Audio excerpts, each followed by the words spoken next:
Welcome to this session. I'll ask the panel maybe to sit in the panel. Ken, you can sit where you like because you're going to move in a minute. Are we missing? We're missing Chris, but I expect he'll come back. I'm sure he will. We won't ask where he's been. Okay. Welcome along. My name's Rob Chrstley. I'm from the University of Liverpool, and I'll be chairing this session on Ask the Editor, or Ask the Editors, as the case may be.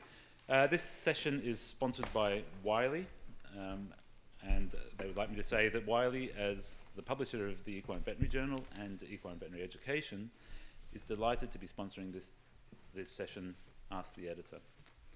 EVJ and EVE are both essential resources for anyone working in the field of equine medicine. Working with the editors, we frequently highlight key content and produce exclusive online themed collections of articles. BEVA members receive a print copy of both journals and are able to access them online for free at Wiley Online Library or via the journal apps released earlier this year.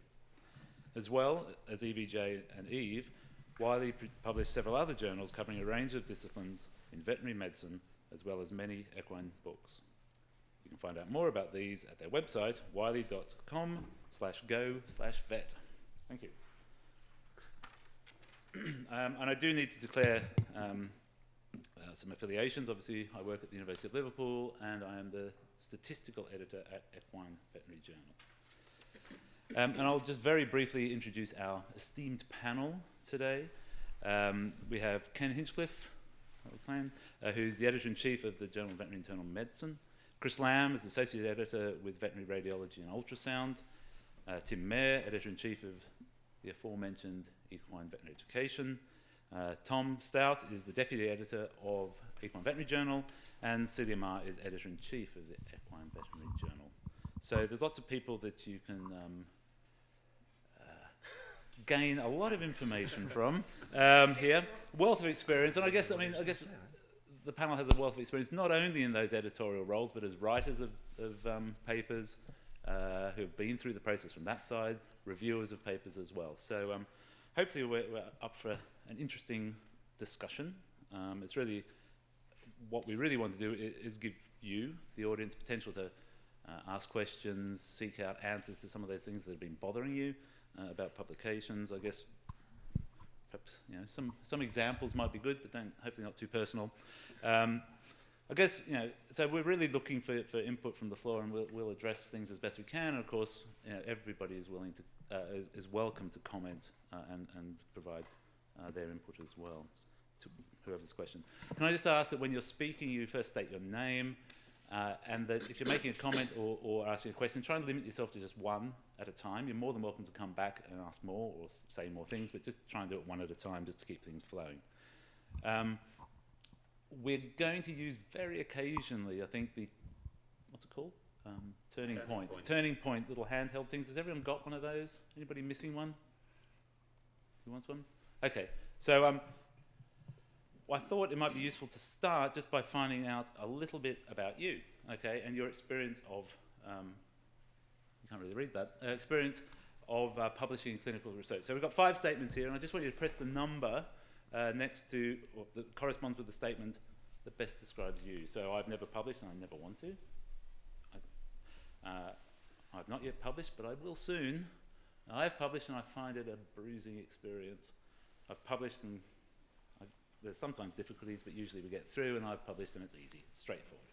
Okay. 13 responses, a couple more. Let's try and get to 15. Come on. 15. Any raise on 15? How many people are here? That's about it, right. Okay, so the answer is, there we go. So we've got quite a few people who have not yet published, but aim to soon. That's great. I think hopefully this is a forum where some of your questions can be answered. And we've got quite a number of people with some experience who, I think like most of us, I'd be surprised if there are too many people out there who think it's always straightforward. It is a difficult process getting published. From the same as the accept rate. 47%. It is. How about that? And there's a number of us here, 3, who have found a bruising experience. I mean, I don't know. I would probably have struggled to decide whether I would answer 3 or 4. I think at times it can be quite bruising and demoralising, and other times we get there. Okay, So we have some experience here. We have some people who really, I hope, want to ask some questions about the whole process, what they can expect. What I thought would be useful is perhaps just, this is supposed to be about clinical research, although I guess we might dive off into other areas. So I thought it might be just useful to try and define clinical research. So could I ask anyone from the panel, Celia perhaps, if you could give what, as EVJ editor, what you think is a...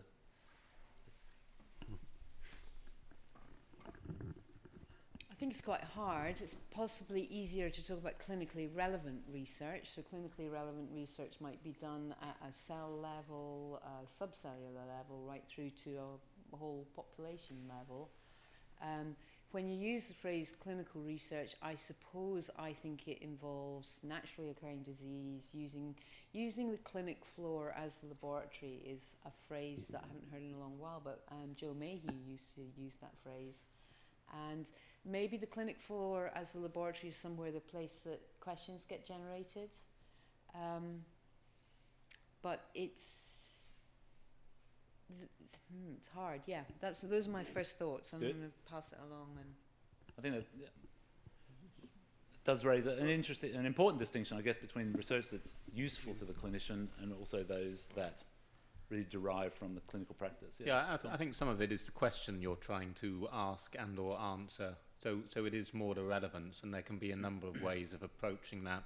And it could also be, of course, as we discussed earlier, a questionnaire to people, and it's not then dealing with the animals, it's dealing with their experience, but it's still clinically relevant, and I guess therefore clinical research. So it is I guess it's what you set out to do and where you think you're going to take the field with the answers that you generate.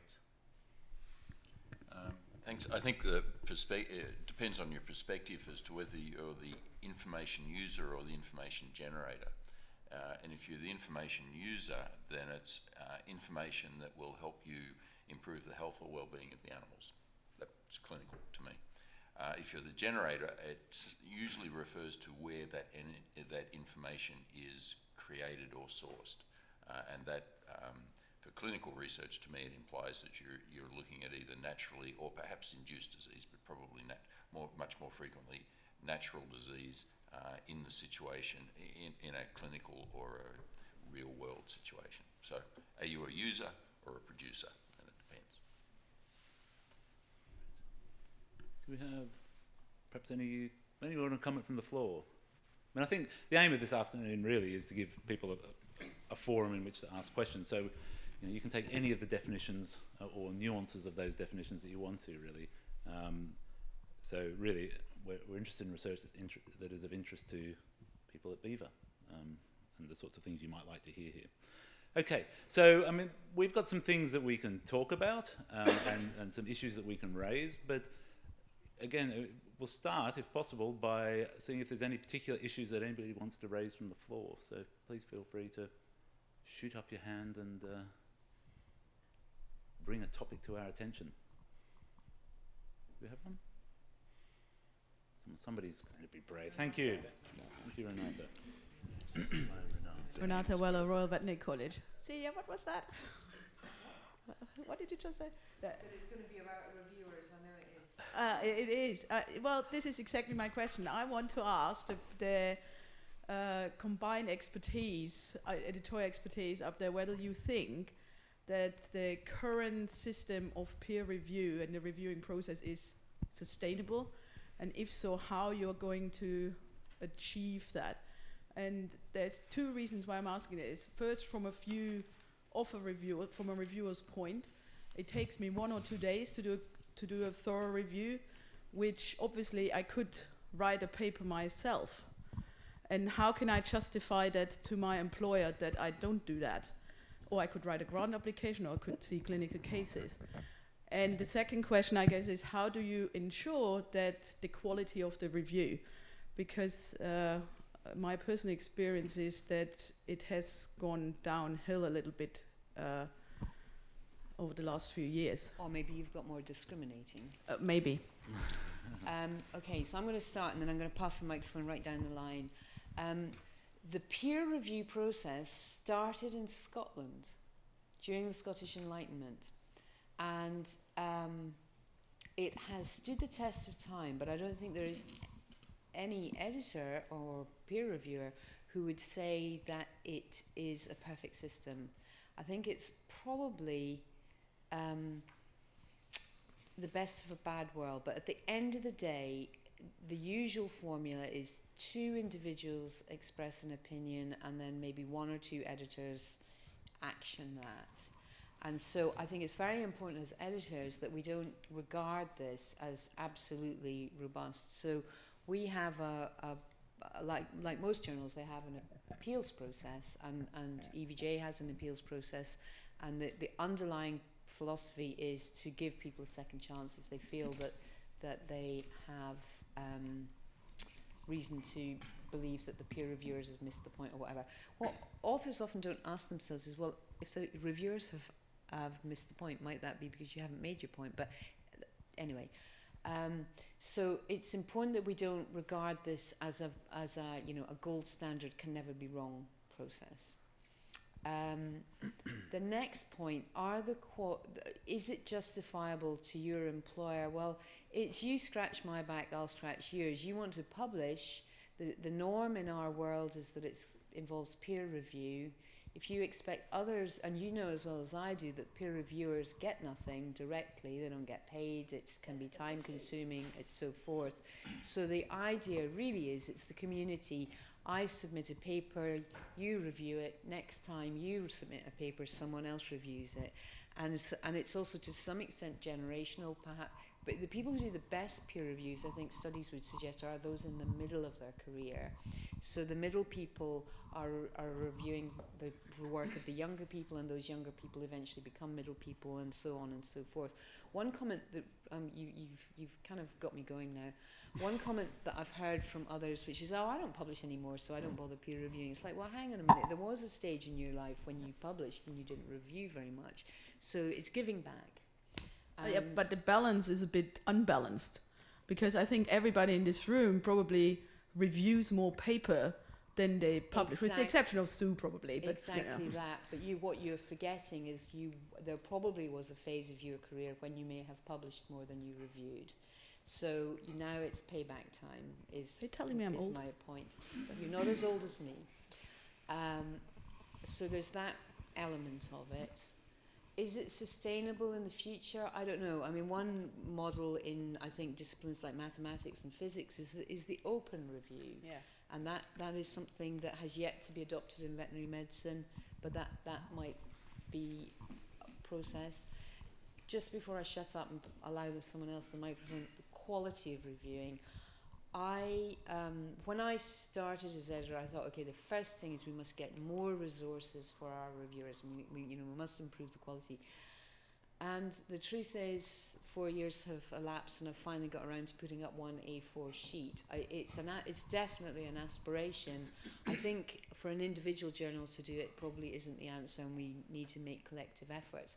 There are good resources out there, and so forth. But I would love to have a similar session. This session we chose to focus on authors and writing.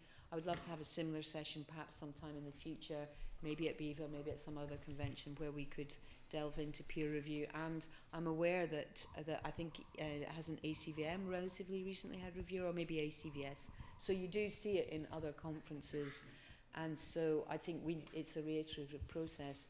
Can we punish individual reviewers if they do a bad one? No, of course we can't. Is it helpful to editors to know when people are disappointed in the review post? Extremely helpful. And how we might deal with that information, there's lots of ways. So I should probably hand over. I think from my point of view, I would agree with most of what Celia said. I think the peer review process is far from ideal, but it's probably the best system we have available at this moment. The quality of the review is quite extraordinary, how varied the kind of quality of the reviews you get in. And the differences of opinion is quite interesting. It's very, I don't know whether it's the same with the other editors, but it's quite common to get completely conflicting views from two different reviewers about the same paper. One will say reject or recommend rejection, and one will say accept or minor revision. And under those circumstances, I always try and get at least one other opinion, but that has the impact on the time to publication and so on. And I feel guilty about sending out reviews. I feel guilty about chasing reviewers. I tend to know who is going to provide a timely, good quality review, and I tend to overuse those people, I'm afraid. But I guess it's up to you guys. If we ask you to review and you don't want to do it, then you say no, that's fine. I don't hold that against you. Yeah, I think the sustainability is a good question because it is time consuming, and you see it in responses. You'll get a lot more people, and you do it yourself. There's a lot of times where I'll say no, and particularly these days, of course, when it's not for EVJ, because when you have responsibilities in a reviewing capacity, anything else outside that field you tend to leave. But you get a lot of turn downs.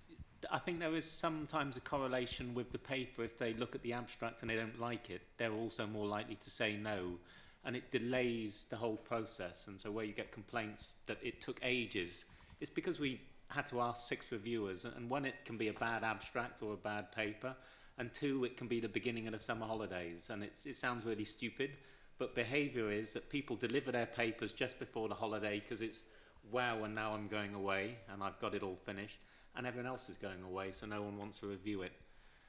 The way that you could try and get around it, and what some of the bigger scientific journals do, is a pretty brutal review process where they ask you, is this paper fundamentally flawed? And the answer is more or less yes or no.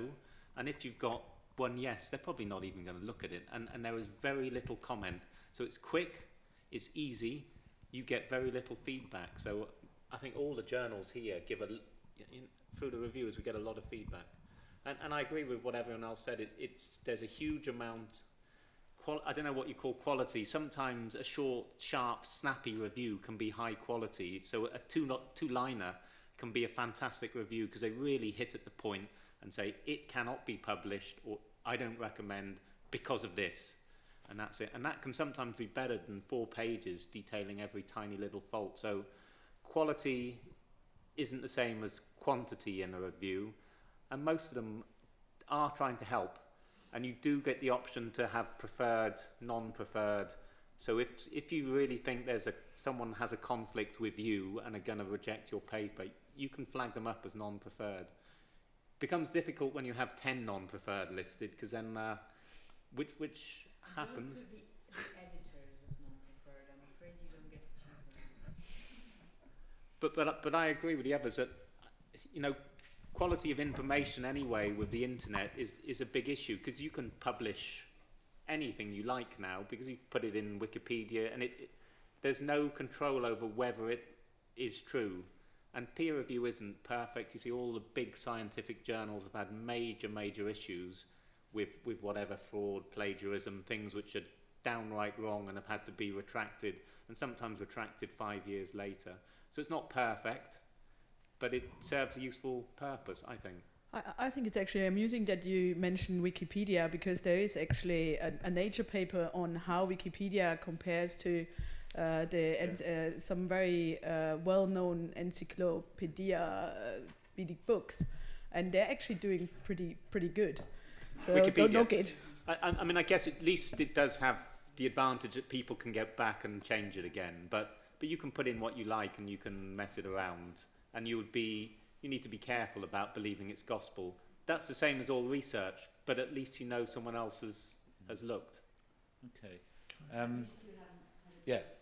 Quick word. Yeah. I'm playing on the wing here, so I got to wait for the ball to come down this side.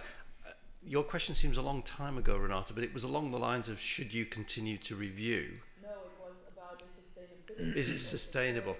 I'll tell you why I continue to do it. It's simply because it's educational, and of course it works both ways.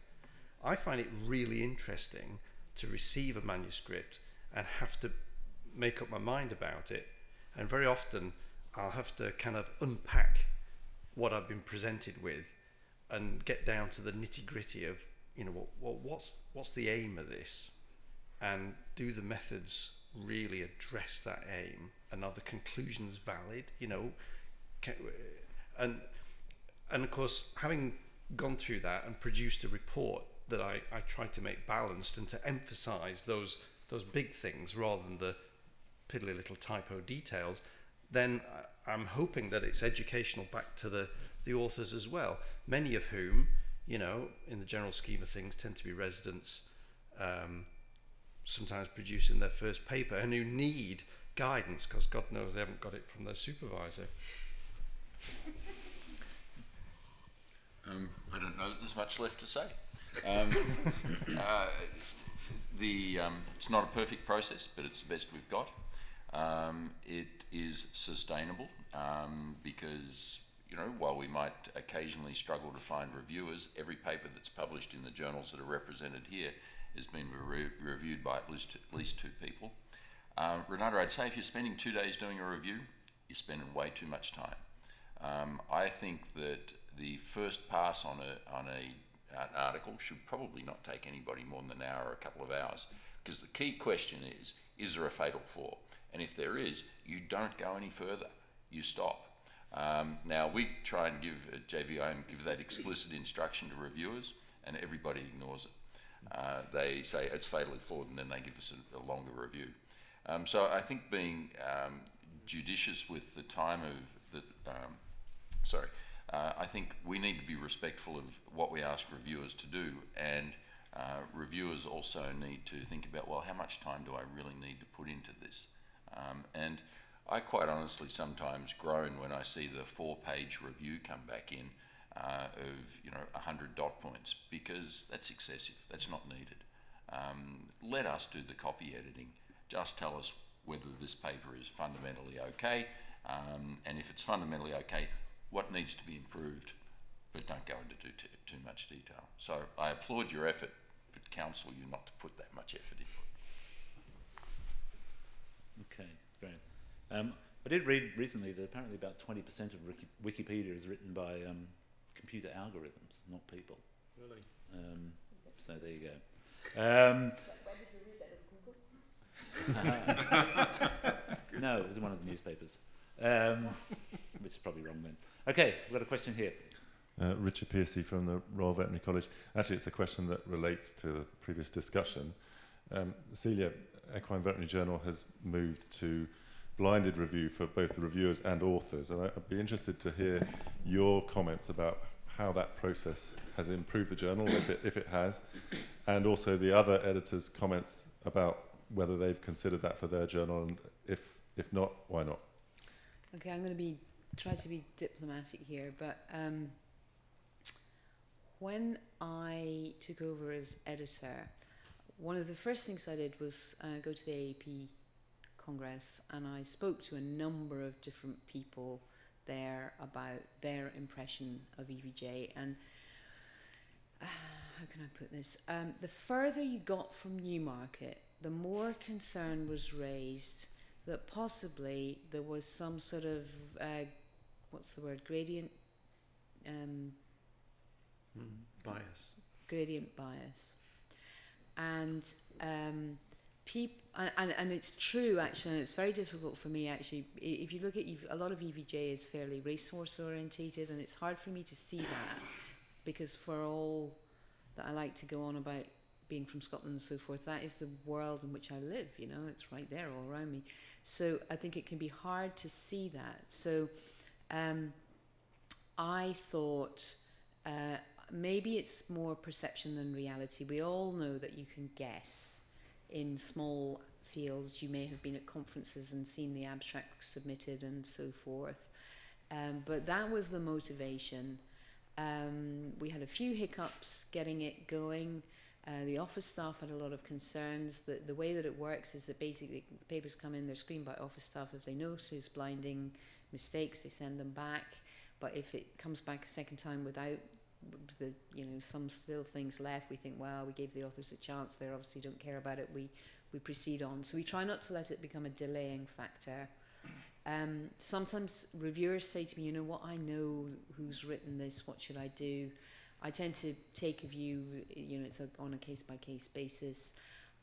But to answer the question, have I noticed any difference? Unfortunately, I'm not really in that position because I didn't work with the old system for very long. From Eve's point of view, we don't blind. We've discussed it on several occasions and on the editorial board, and came to the conclusion that the advantages probably didn't exceed the disadvantages in terms of time and effort from our point of view. But it's something that's on the agenda to discuss again. I think it is a very small profession. We all know most of us know what other people are doing, and in terms of Eve content, you can pretty much guess where most papers have come from, even if they were blinded. I wrote an You can always guess, Yeah, almost no, you invariably, and it can't just takes a actually. whole lot more time as an author. Well, why would you want to guess? There is a bunch of research done in medicine, obviously, looking at that, and actually about half the time they guess they're wrong. My experience, I don't have those statistics, but I certainly do know that about half the time I get emails and conversations, whether it's formal or informal, our authors would also appear to be wrong.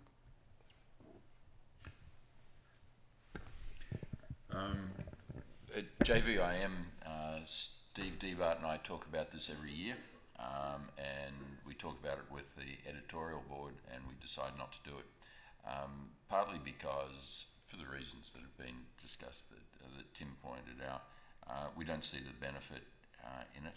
There may be some, but it's not clearly a benefit. It's a greater effort, and for those reasons, we're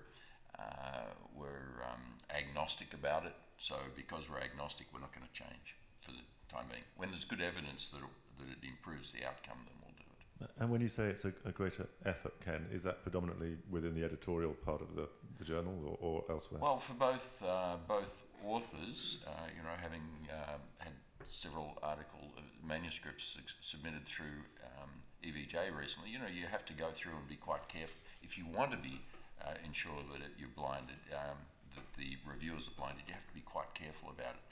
Even down to how you cite some of your own previous work can be a bit of a challenge. So there's some work there, and then there's the editorial office. If next year, I could see a situation next year where at our editorial board meeting, the majority of the board says we should do this, we'll do it. It's not something I'd die in the ditches over, absolutely. But I just don't see the benefit in going there at the moment. Chris, do you want to add something? Okay. Perhaps we can just have a show of hands, just to make it more interactive. If you're an author and you're submitting, what proportion of people would want to be able to anonymise their paper? We see, if you want to, put your hands up.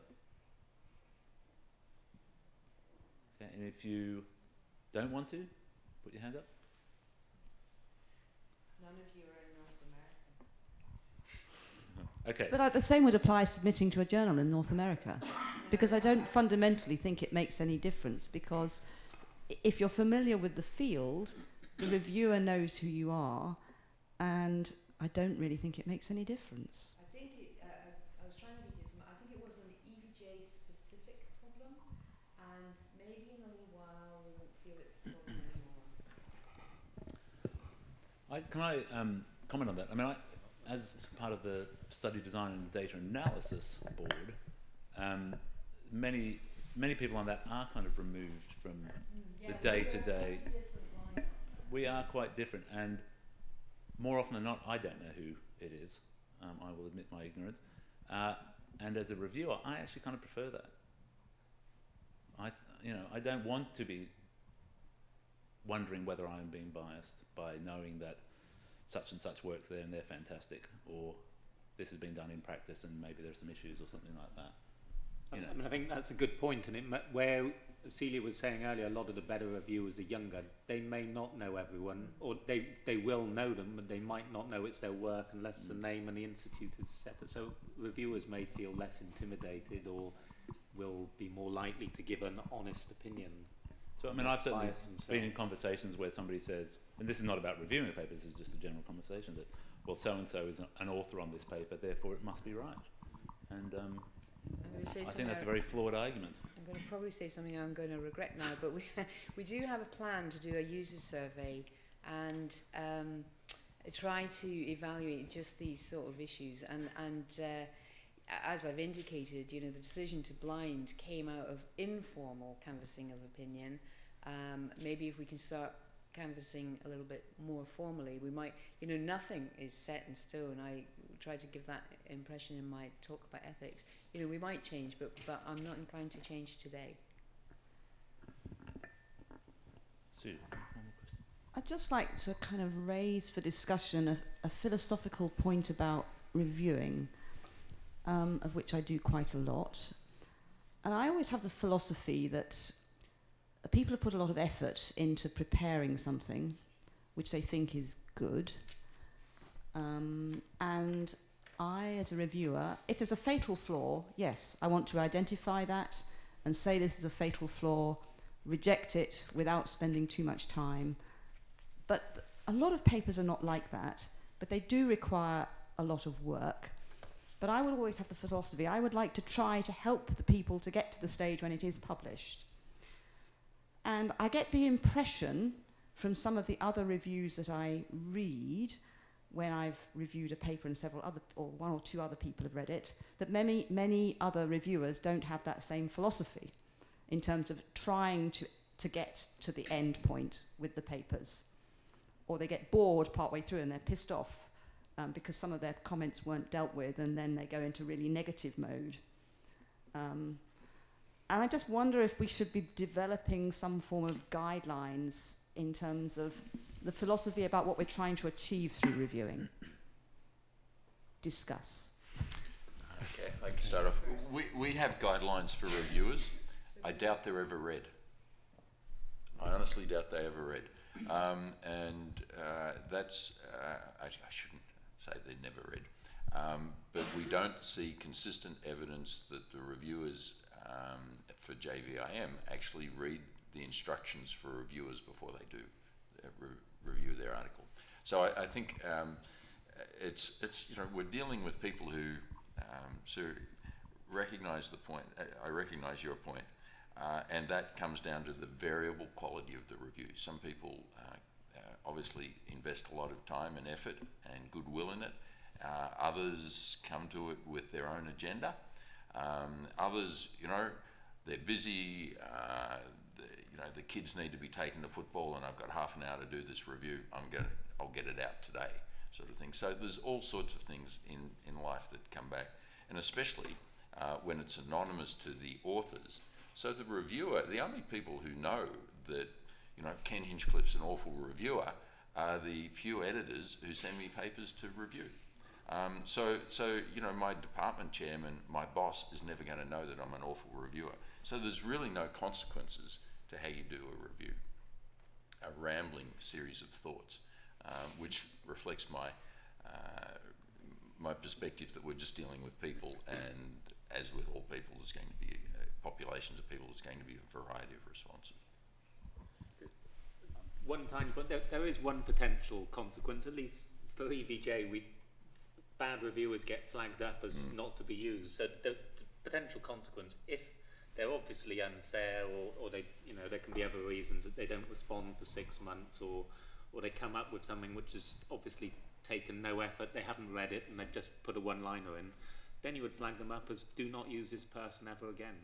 Again, not all journalists do that. That's not a solution. That only means that the people who do deliver reviews on time and do deliver constructive reviews get used more and more. I agree, it's unfair, but I really think that definitely EVJ should be thinking of helping people to become better reviewers and train them. Have you read our reviewer guidelines? Absolutely not. But then, are you telling me I'm a bad reviewer? No. Okay. I'm being mean because they only went up about a month ago. in an ideal world, I think you're right, but it does, as Ken said, it relies on people wanting to be a better reviewer.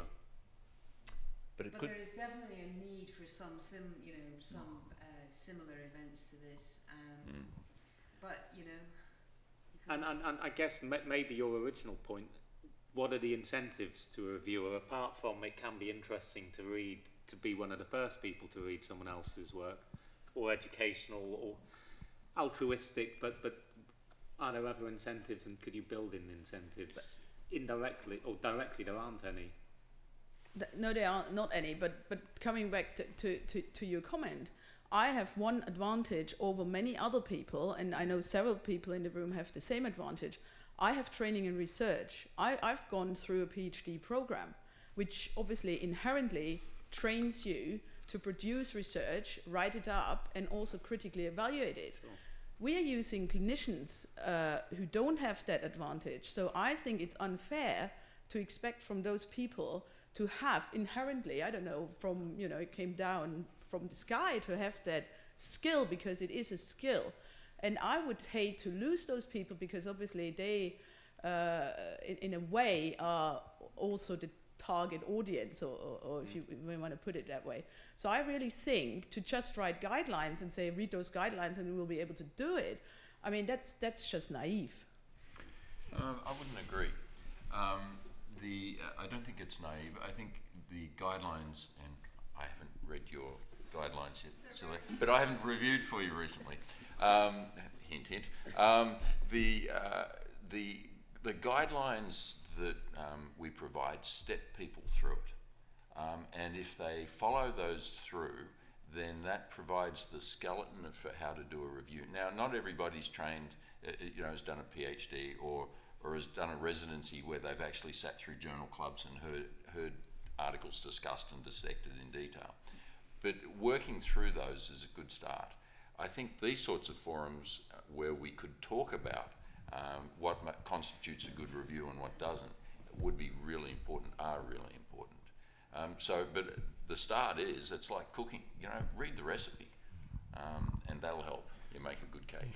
I think Sue's, where we started from, that was a good point. I mean, I think we probably all know what we need from a good review. We need the reviewer to clearly express an opinion about the value of the work. If there are faults, what could the authors do to correct those? Okay, big faults or small faults. That's what you really want. Now, this isn't rocket science, is it? But you don't have to have done a PhD to learn how to do this. You need practice at it, you need exposure, and you need some training. And going back to what Renata asked before about sustainability, I think that just as you stop asking for reviews from the reviewers you perceive as substandard, it must be possible to reward the good ones. Some kind of recognition. I mean... Do you know what they got from us? I'm sorry? Well, I'll tell you what they get from us. A Christmas card. Well, I mean, there must be some way of giving them something more substantial than that. Well, don't admit to that. Just the good review. I mean, We keep the red flags private. So for example, correct me if I'm wrong, the EVJ is the official journal of BEVA. Yeah. Well, so why don't the star reviewers get free registration at the BEVA conference? That's not going to cost BEVA anything. Get on with it. In terms of teaching people how to review, I mean, everyone we're asking is a trained scientist or a trained vet. They all have a degree, and certainly in the course that we have, our teaching course, we try and teach students to critically appraise the literature, because otherwise you can't understand whether something that you've read is something you can believe. So maybe it's not the focus that the journals should be teaching. A lot of it is in the education process, and we do need to train young veterinarians or scientists how to critically appraise literature, and therefore also teaching them how to review. Are you seriously suggesting that critically reviewing a scientific paper should be a day one skill? I think it should be part of your training protocol. Absolutely, I'm seriously suggesting it, and it's certainly part of our education and program. you think new graduates can do that? No, Renata, you forget that exact problem is part of the finals at the Royal Veterinary College. It is indeed, but we all know that exam results do not equal real life, don't we, Chris? I wouldn't for a moment claim that all of them are competent at the point of day one entry, but I would also suggest that that's true of another of other skills that we consider to be day one competencies, we all know that people will learn an awful lot in the first 6 months after they get out of vet school. Okay. What we might do is just bring discussion of review to a bit of an end, because we've spent some time on it, and maybe go back slightly earlier in the well, actually what I will do is offer people on the floor a chance to address some other issues around publication, around writing for publication, but also perhaps for just getting going in research. We had a number of people here who haven't yet published, but are planning to. So perhaps they've got particular concerns or issues that they're worried about through the writing process, through the submission process, or whatever. So does anybody want to raise a different topic for... We've got one at the back there.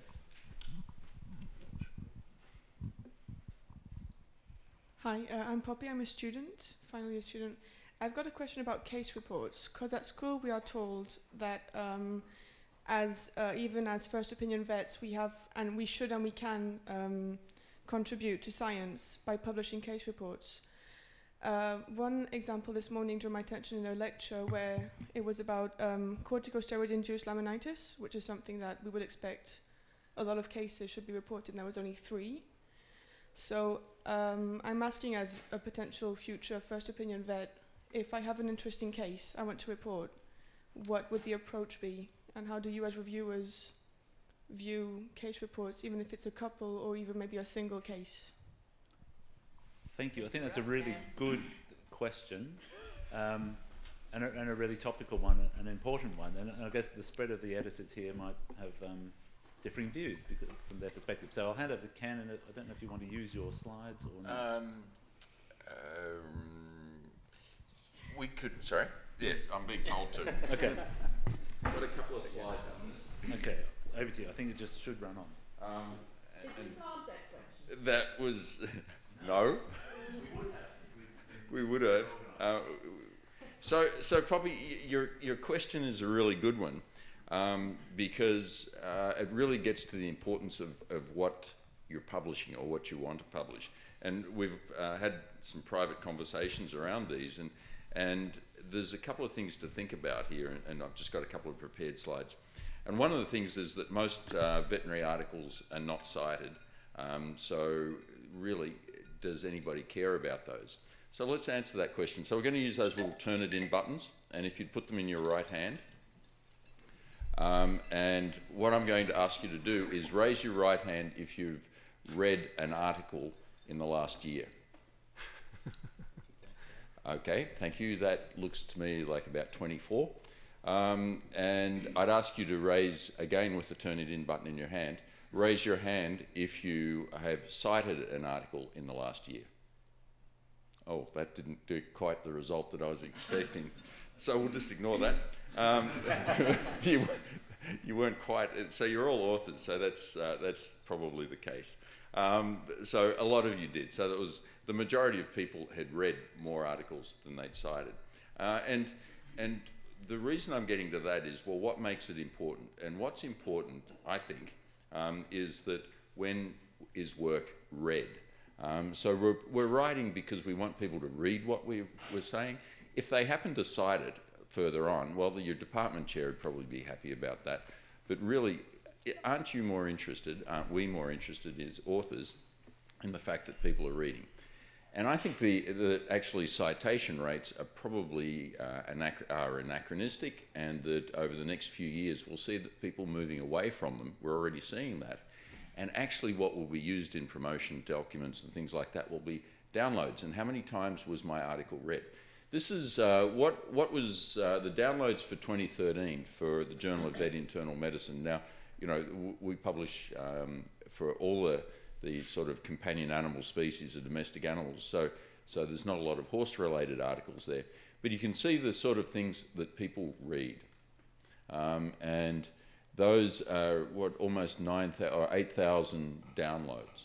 And that article, portal hypertension, I don't know how many times it was cited, but I'll bet if it was cited 20 times, I'd probably be exaggerating.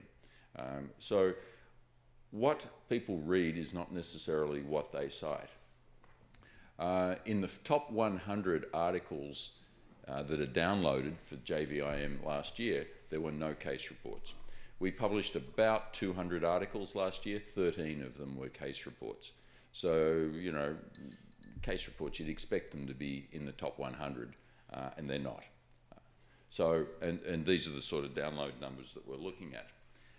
So what's read is these sorts of things: consensus statements, methods papers, and that's why, you know, we all like to publish the occasional consensus statement or review article, because it improves our performance on that anachronistic measure, the impact factor.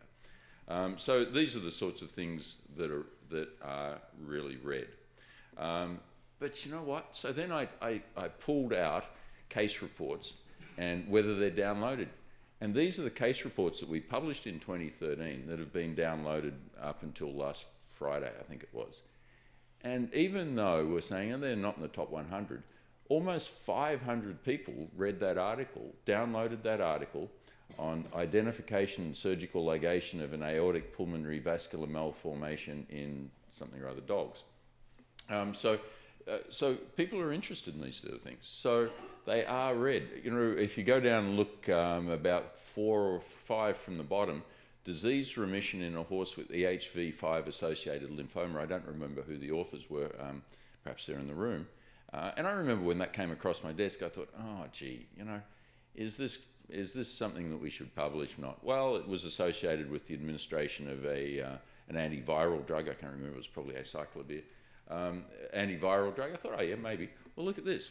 Almost within less than a year of it being published, 400 people have read that paper. So presumably, that's sufficient interest.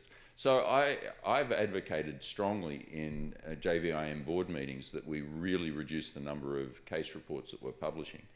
But these sorts of numbers make me want to reconsider that. Where it comes down to, Poppy, from your perspective, is if you've got something that's unique and that provides some information that's not already in the literature. If it's just another quirk,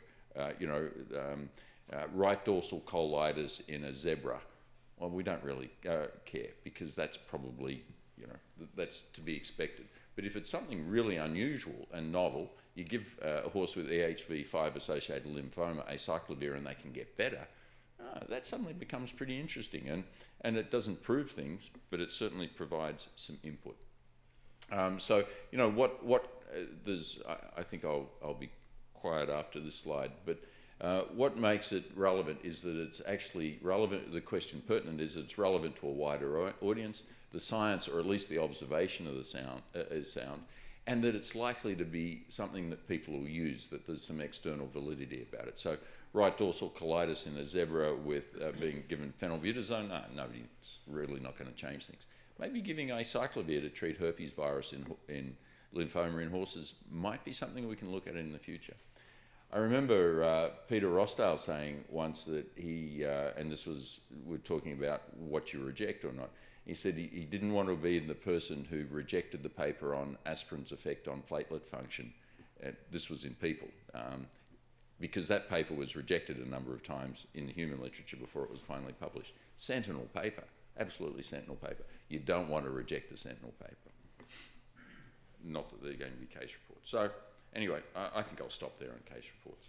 Thank you. Oh, no, what I can do is I can provide a couple, because Richard's sitting here in the audience. Oh, yeah. You know, and I can speak from some personal experience. One of my first case publications was a case report on gentamicin nephrotoxicity in a cow, Poppy. So what? Every species that we know of that you give gentamicin to develops nephrotoxicity if you do enough. Not important. But then, when Richard was with it as Ohio State, we saw 2 horses come in that had been administered human recombinant erythropoietin, and they were anemic and all that sort of thing. So we wrote it up, and it's been cited 40 times, which is a reasonable number of times, because that demonstrated a new association of the disease, a new cause of the disease and a potential association, and of course that went on to be pretty well documented by others. So there are reasons to publish case reports, but you have to be really careful and judicious about it. Thanks, Ken. Maybe Tim might like to give a perspective from equine veterinary education. I guess from Eve's point of view, we have a slightly different approach to case reports, and I don't have download figures to give you, but certainly all the surveys we've done of Eve readers, and that is BEVA members primarily and AAP members, whenever we've questioned the use of case reports and suggested that we reduce them, they say no, we want case reports. These are what are particular interest to practitioners, the case reports and the accompanying clinical commentaries that we provide. So there seems to be an interest in our readership to have case reports. I personally think they are a valuable resource as well. As Ken said, when they provide novel information, even about common diseases, and we do publish case reports that give a different slant or a different angle on a disease or treatment or something, and I think that's important that gets out into the wider community. Again, we are a small profession, and we don't see lots of all the same cases, most of us, unless you're a really specialist practice or working in a specialist area. So it's important that this information is disseminated to the practitioner. So we are supportive of publishing exactly the sort of stuff you're discussing. Just one other comment in support of case reports. I imagine that when your typical JAVMA reader picks it up every month, what's your diagnosis is going to be one of the things they routinely flick to, the clinicians. And those are essentially case reports, but with an educational angle, aren't they? I mean, the whole reason to publish is education, really. And there's a specific, kind of topic that might be worth considering. I think we've all been there. We've all done case reports, and we probably did it when we were relatively junior, and it was a useful thing. It was part of learning how to write. So there is a place for them, although clearly, you're not going to have a big impact with them. The other thing comes about, Poppy, from a publisher's point of view. We've got a page budget, so we can publish a certain number of pages in a year. And if I have the option of publishing an article that's going to get 8,000 downloads or an article that's going to get 400, I know which I'll do. So it does become a resourcing issue. But I guess a key point that's emerged there is that different journals have different audiences and different agenda, and so it's about thinking about where you would submit that. And I think coming back to Celia's comment in the last presentation is let's think about your audience. So what's the purpose? What is this for? Who will read this and who will be interested and why? And then how do I communicate that to that person? Okay. What about comments from the floor? Does anybody want to? Because clearly, I think case reports will be here to stay.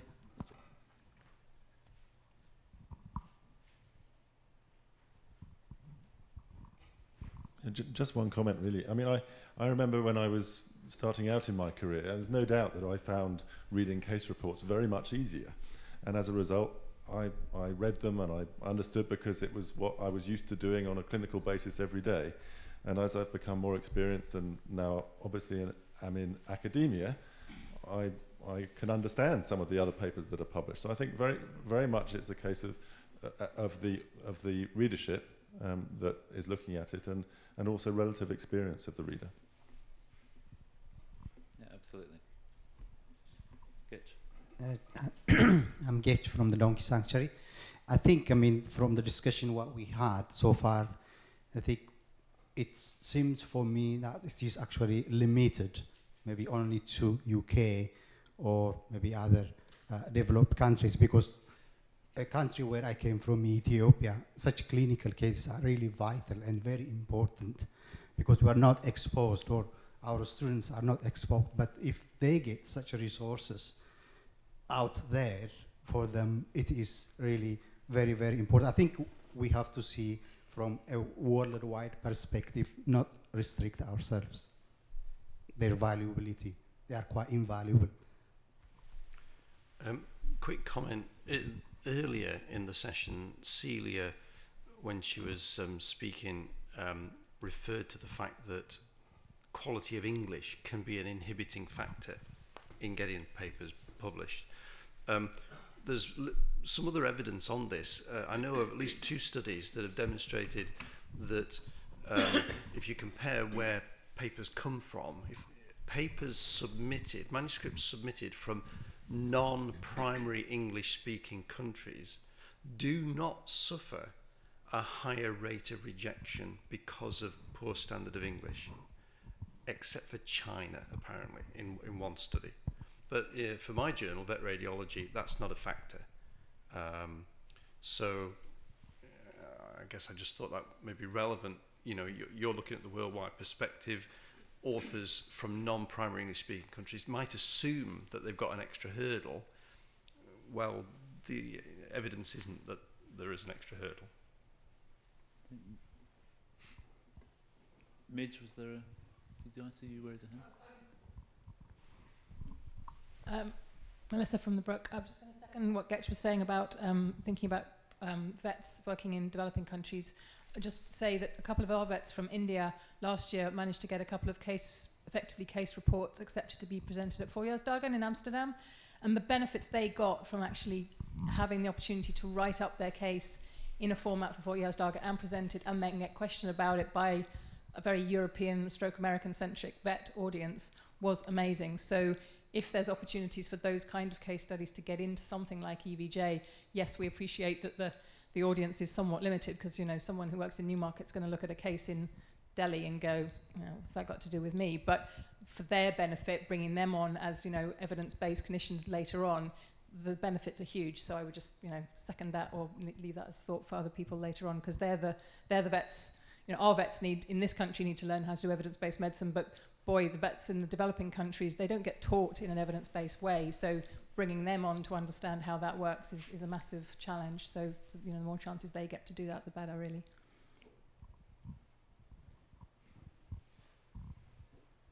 Okay. Well, I guess the nature of case reports is that they're contextualized. They're you know, relevant to the situation in which they occurred. So,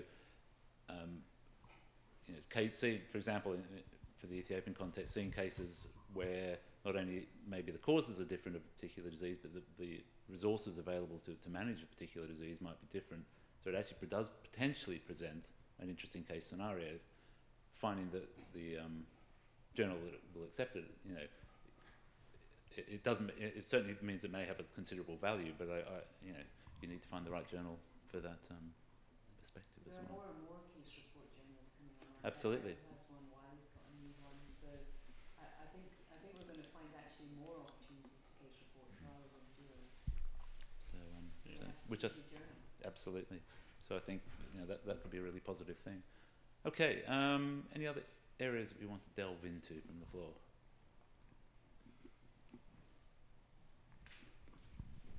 Thanks, Richard. I'd be very interested in the panel's opinion of a conflict that I see and deal with, you know, when I submit papers, and that is that I am judged as an academic primarily by the level of impact factor publication that I can get, and the higher the better as far as my bosses are concerned. Now, I know that if I can therefore get it into a human medical journal, it's likely to be a higher impact factor, but that's not necessarily going to achieve the readership. So I'm sure you've all got ideas and comments. I'd be interested to hear what you have to say about that. Yeah, I entirely recognise that, and obviously, you know, I completely understand how that might be. It's a very small initiative on EVJ's part, but the way that we've tried to address that is I sort of view the journal as a kind of conduit of trying to deliver clinically relevant science information to our readers, members of BEVA, what have you. So while there are papers that we couldn't possibly aspire to get because they're going to go into the high impact factor journals, if I hear about those, then I might ask the authors to write, after they've published in the major high impact journal they're going to, write a short editorial explaining the relevance of their research. Now, examples of that would be Etienne O'Brien wrote some stuff on tendon-related research, and we call them science in brief. Steph Dakin did the same, and you're beginning to see a little pattern emerging. because of my other hats that I wear, I tend to know about research that's relevant to racing. And so therefore, those are the ones I know about. Those are the ones jet lag in horses, another example. What I would really love is if people like you would let us know you've recently published something of clinical relevance, you've got your high impact factor, your boss is happy, your CV is looking in good order. Then if you would write 1,000 words for why the clinicians should know about it, that would be fantastic. Yeah, I'm not sure how much it really hits on the clinical research, but I get your point, and we all, as an academic, everyone suffers the same. Some of that may change in the future. I mean, impact factor is a limited assessment of quality of a journal. I mean, it tells you something. You should, and it's difficult, and it depends on who assesses you. But long run, it's more important how often it's read and how often it's cited. And there are figures on citations of individual papers, of course, and it's easier now because you can find everything through a search engine, but it's quite possible in the future things will move more away from did you publish in a high impact factor journal to how many citations has your paper got, and that's surely more important than the average for a journal that you submitted to, and hopefully it will get out to the right readership then. So Richard, to throw it back to you, why did you publish the case report on vacuolar myopathy in neuromuscular diseases? Because it's got a higher impact factor. Yeah. And the flip side is that I found it on a search. So, and it didn't require me having access to the University of Melbourne database to find it on the search to get the article it did. But Google, myopathy, horses, comes up. So I think, I applaud what EVJ is doing around the science in brief. We don't do that with JVIM. Maybe we should. But I think from an individual author's point of view, I counsel authors publish the paper, the article, in the best journal that you can, according best being looking at the audience and considering your own particular predicament in the sense of what you work, the situation you work in, and publish it. Because unlike 25 years ago, where if you published an article in the Journal of Applied Physiology, no one would see it, or few clinicians would see it. Now, if you publish a journal in, an article there, as Ed Robinson's group did just recently on EIPH and the veno-occlusive remodeling, comes up in searches. So I think I've probably said enough. And you answered my question. Thank you.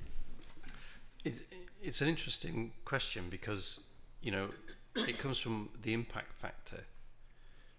It's not a very good name, is it, impact factor, for what it is. It's simply the ratio of the number of times articles from a journal have been cited within the following 2 years of them being published. And of course that isn't necessarily a good thing. It's got nothing to do with the impact of the articles that are being cited. It's not a measure of their quality. It's just scientific snob value.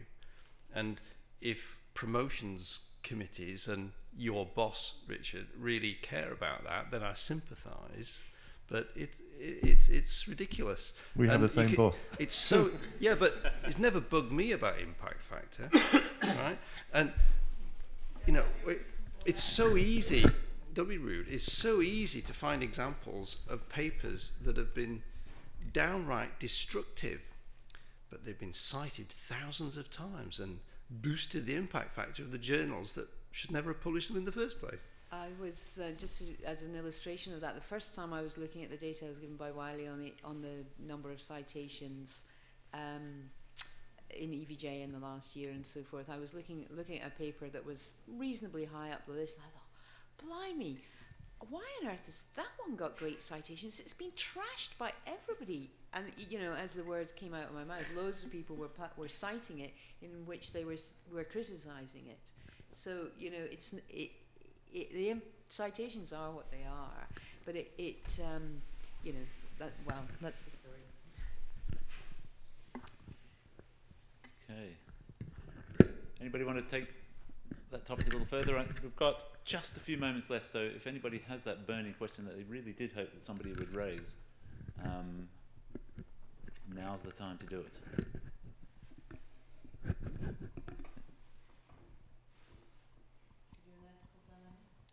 Go for it. Yeah, let's have a bit more fun with our things. Just want to scroll forward. You can do that. So let's ponder an ethical dilemma. We'll ponder the clinical one, yeah? So we'll skip through the... Skipping Australia. Okay. Yeah, this is just an ethical dilemma. So it's a clinical paper. I had an experimental one, but it's kind of easier. So what I've got here is little sections from initially the summary. So the summary was to describe the anatomy of the epiploic foramen, etc., etc. You can read it as I can.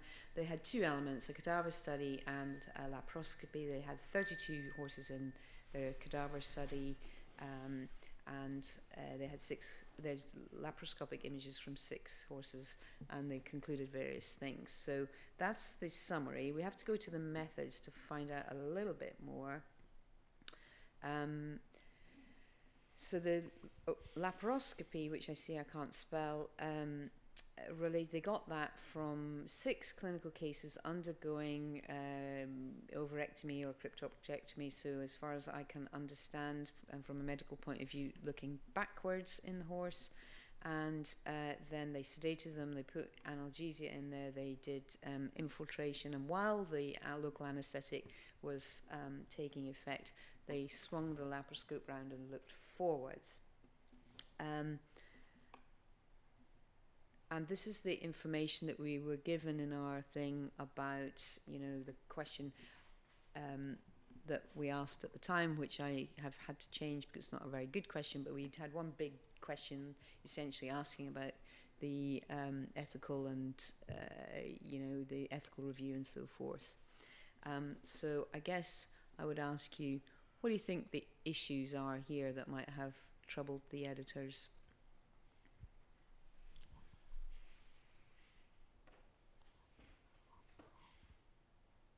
Do you want to see the info again? Nobody can spot any problems. There are obviously problems, otherwise it wouldn't be a dilemma. What do we need to know? I guess whether the informed consent was... Hi, Claire Wiley from Rossdales. Whether the informed consent was actually to do the extra experimental part of the procedure, or whether the owners knew that was going to happen and they'd informed that, or whether they'd just given consent for the actual procedure that was necessary. Right, so is it an extra procedure? I would say yes. I could be wrong. Did they say how much longer the procedure took them because they were doing this additional viewing? No, but that would be a reasonable question to ask. Any other questions one would ask?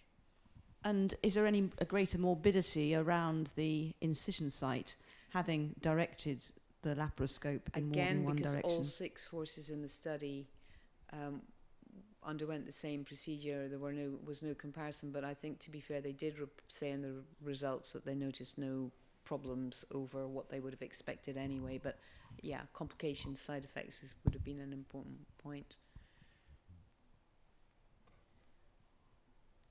What about the cadavers? Are we happy with the cadavers?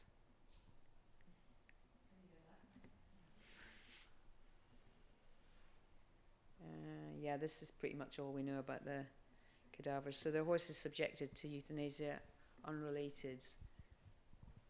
Were the horses subject to euthanasia by the person doing the study? They were just horses going through the post-mortem room. Did the owners give consent for the cadaver to be used for research purposes? What did their consent form for euthanasia say? That's what it said. Have you got any other issues? I'm supposed to be being quick here. Am I? How quickly do I have to wind up?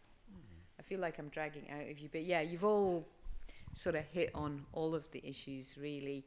I didn't actually. These are the questions I asked. In terms of the cadaver study, we don't even know if there was owner-informed consent for the post-mortem exam, but I guess let's assume there was.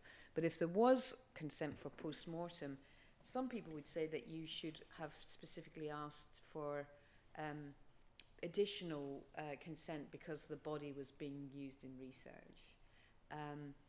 So can we have a show of hands on that one? You know, so we all know that it happens frequently. You know, a horse dies of colic, goes through the post-mortem room, and somebody removes its limb from the knee downwards. Do we need to ask about that? While they bimble off to the MRI unit or the QTC or whatever it's called. There are countless examples of that being published in EVJ. Is that good or bad? Do we care? Justin doesn't care. I don't want to go there.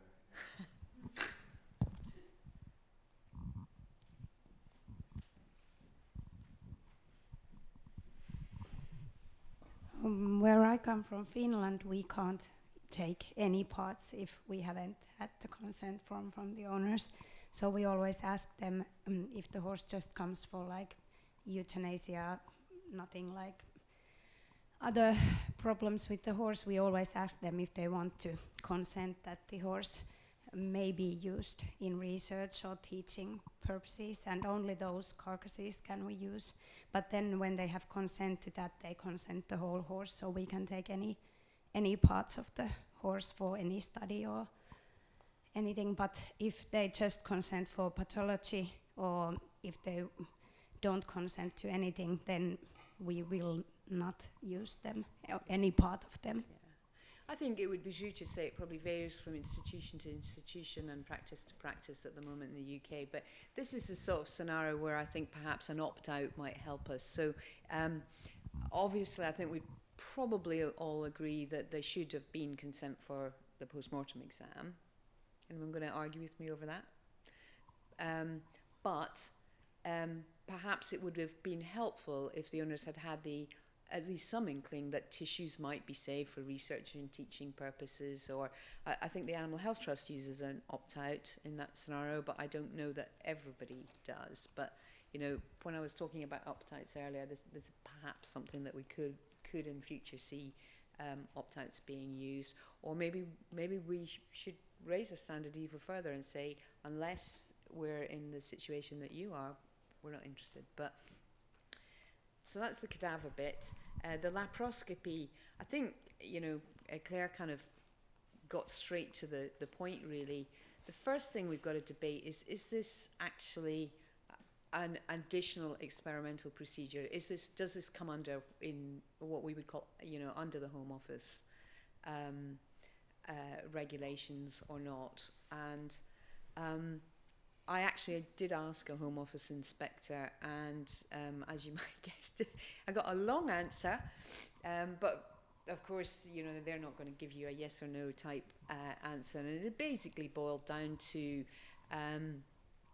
obviously, if you were planning it ahead of time, you would consult with the Home Office and argue back and forth, but they did point out that if you take it down to the level of the blood sample, putting the needle in through the skin is the act that they are issuing the license for. If you take a little bit extra of blood and go off and do something else, the Home Office is not interested in that. But there was concern over the idea. What seemed to would have made a big difference was if there had to be a second hole. If there was a second hole, absolutely no doubt about it, that would be requiring Home Office approval. The fact that it was done through one hole seemed to make things a little bit different. But the first point is this research or not? Or is this experimental or not? And then that leads on to, well, if it is experimental, there would be different legal requirements in the different countries concerned. The next questions that I had was, did the owners actually know that this was happening? That they were going like that and then like that? You can understand why I'm not a surgeon. And if they did know, did they understand that that process was just for research?